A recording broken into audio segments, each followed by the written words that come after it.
Welcome back to Let's Tell It Like It Is. I'm Steven, and today we're diving into some pretty transformative concepts that center around resilience, responsibility, and relationships. With me is my amazing co-host Evie, ready to unpack these ideas in a way that really sticks. Hi, Steven. I'm really excited.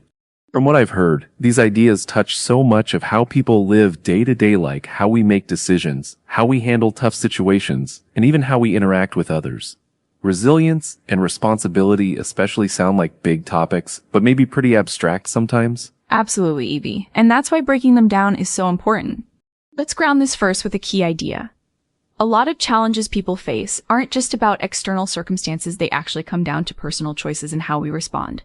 That's where responsibility comes in. So you're saying it's not just about what happens to us, but how we choose to react or manage those situations. Exactly. Think about it like steering a car.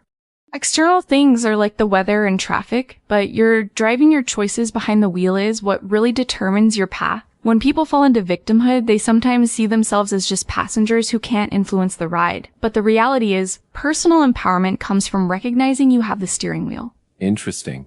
I remember feeling stuck like that sometimes, where bad stuff happens, and I feel powerless. But you're saying that mindset can actually trap us, almost like bad habits? Spot on. Victimhood can become a self-reinforcing cycle. If you tell yourself, I'm helpless, then your brain gets stuck in that loop, making it feel true. It's a habit of thinking as much as a feeling. One way out is realizing that your trauma or struggles aren't uniquely isolated. When you say, you're not that special, in this context, it means trauma is a shared human experience, not something that isolates you, but something we all navigate. This shared understanding reduces isolation and starts the healing. Wow, that's kind of comforting, actually. I'm not the only one who's faced hard times, and that means my experiences don't define me in some special victim category. Exactly, Evie. It normalizes pain and encourages growth instead of despair. Got it. So where do relationships fit into all this? I get that personal responsibility is key, but doesn't who we surround ourselves with also matter? It matters a lot. The environment we're in, the people we interact with daily shapes how we behave and even our vulnerabilities. Especially our closest relationships, like a primary intimate partner, have outsized influence on our well-being. I imagine that's because those close relationships are so frequent and emotionally charged? Yes, those relationships can either reinforce healthy patterns or amplify toxic ones. For example, toxic associations increase risks like poor decision-making or exposure to harmful behaviors. Conversely, a positive circle can rewire your thinking towards resilience and growth. That kind of makes me think about when I've tried to share plans or ideas with too many people and got drowned in advice or opinions. Is there guidance on that? Absolutely, and it's a common pitfall. One practical tactic is to limit sharing your plans broadly. That way, you preserve your decision sovereignty, your ability to make choices, without external pressure or unsolicited advice muddying the waters. That's so smart. I've definitely felt overwhelmed by opinions before. So, moving on, where does intuition or gut feelings fit into making good choices here? Great question. Trusting your gut or the vibes you pick up is critical in decision-making. The more you practice making independent choices, even small ones, the better you get at discerning what feels right. It's like training a muscle. So like when I decide what to eat or which route to take, I'm exercising this intuition muscle.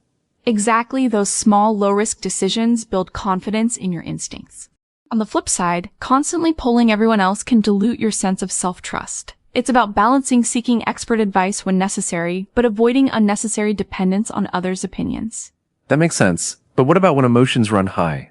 I know sometimes when I'm upset, my gut feels off or all jumbled. How do I handle decisions then? That's a really important point. When emotions are heightened, it's best to pause and use quiet stillness to regain composure before deciding. Emotional reactivity often clouds intuition. So, by waiting until you're more centered, your instincts become clearer and your decisions more effective. So it's not ignoring the emotions, but giving them space so they don't take over the decision? Yes! It's like letting a storm pass before you navigate through. Now, another concept closely related is what we call kinesis, about movement and momentum, both physically and mentally. Kinesis? That sounds fancy. What does that mean exactly? In simple terms, kinesis means movement to generate new information and prevent stagnation. When stuck, sometimes any action can create momentum that leads you out of paralysis. Like taking a first step on a foggy path even if you're not fully sure where you're going. Oh! So instead of waiting for perfect clarity, you start moving, and that motion helps you figure things out? Exactly. It's adopting an instrumental mindset, task-oriented and action-driven against getting trapped in an identity mindset, which is often emotional and indecisive. Can you explain the difference between those mindsets a bit more? I feel like I sometimes get stuck in that identity way. Sure, the instrumental mindset focuses on what you need to do, a practical approach.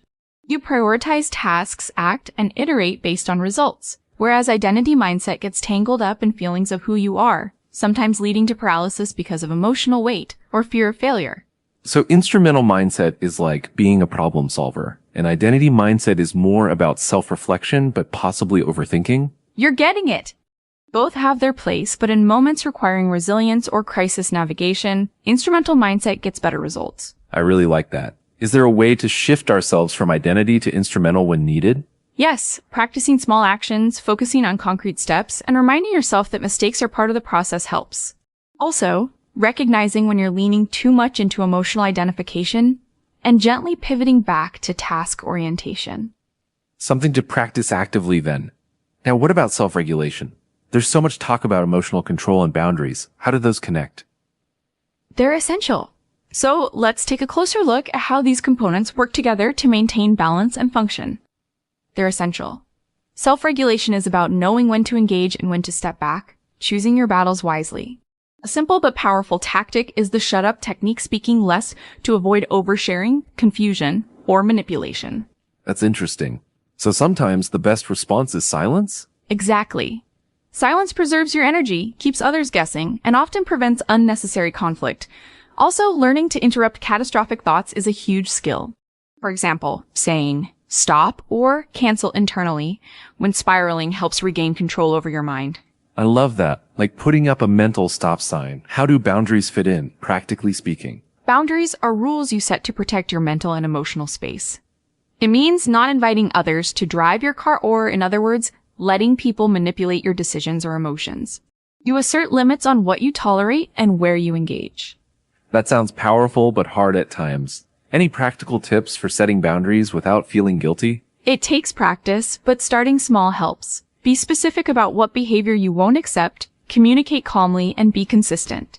Remember, boundaries are about respect, not punishment. Okay, I'm seeing a lot about communication too, particularly nonverbal cues.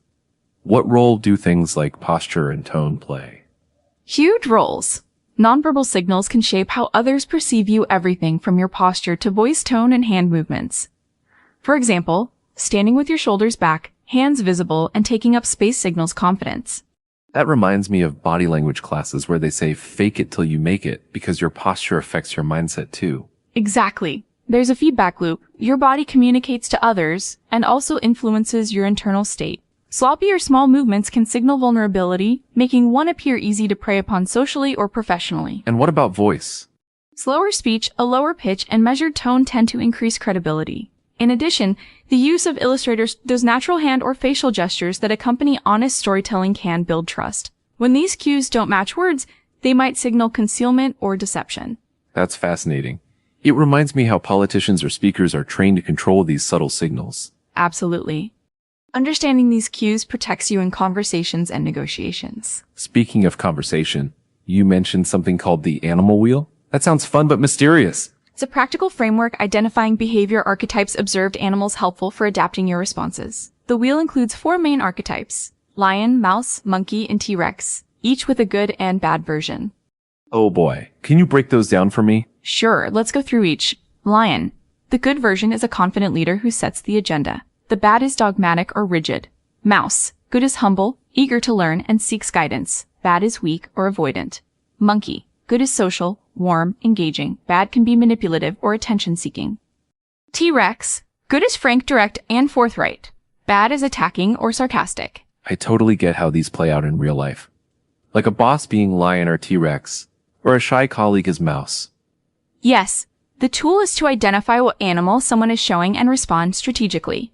For example, when someone acts like a dogmatic lion or aggressive T-Rex, adopting the humble, listening mouse or a balanced T-Rex response can de-escalate conflict and gather information. That sounds super useful. It's like a social decoder ring. And I guess the mouse being humble often learns the most? Exactly. Listening is powerful, especially for leaders who might otherwise steamroll others. So many practical gems here. Are there any other mindsets we should be aware of? Yes, alongside instrumental and identity mindsets, there is the neutrality mindset. It means avoiding emotional extremes, neither soaring highs nor crushing lows. It's about anchoring your internal state in balance, regardless of external events. That sounds really hard, though. How can someone practice neutrality? It's a skill cultivated by gradually exposing yourself to stressors and learning to tolerate them without getting swamped. Building a steady social circle and facing challenges with mindful attitude helps build that emotional muscle. Sort of like building emotional resilience through controlled exposure? Precisely! Speaking of resilience, what concrete steps can people take to build it? Good question. Actively seek some rejection or tough experiences, not to be reckless, but to grow steadiness. Let problems teach problem-solving skills instead of shielding yourself fully. Perspective matters too. Knowing many people experience hardship underscores that struggle doesn't equal failure. That perspective is so grounding. Like, I'm not alone or broken. This is part of the human story. Exactly, Evie. And serving others rather than chasing external validation builds genuine influence over time. I love that. Before we wrap, can we go over a few action items for listeners? Absolutely. Here are some to start with. Audit your personal environment. List who lifts you up and who pulls you down. Start making small independent decisions daily to train your intuition and confidence. Practice the animal wheel in your interactions, identify observed behaviors, and respond with a good version. Implement a pause and quiet rule, avoid big decisions when emotional. Develop posture and vocal presence exercises, slow your speech and open your body language. Use short interrupt phrases like stop or cancel to break negative thought spirals. That's a great checklist. I feel like anyone can start with one or two and build from there. Totally. Small, consistent steps build resilience and agency. Stephen, this has been eye-opening. Resilience isn't just a feel-good word, but a set of practical tools and mindsets. The part about steering your own car, trusting your gut, and managing your circle really resonates. I'm glad. Remember, the journey to resilience is ongoing and personal, but with responsibility, smart environment choices, and practiced action, anyone can build a life that's steady and purposeful. Thanks so much for this deep dive. I'm excited to start applying these insights and sharing them with friends. That's the spirit. And for our listeners, keep it practical, be patient with yourself, and embrace the growth that comes from action. Until next time, on Let's Tell It Like It Is! See you then.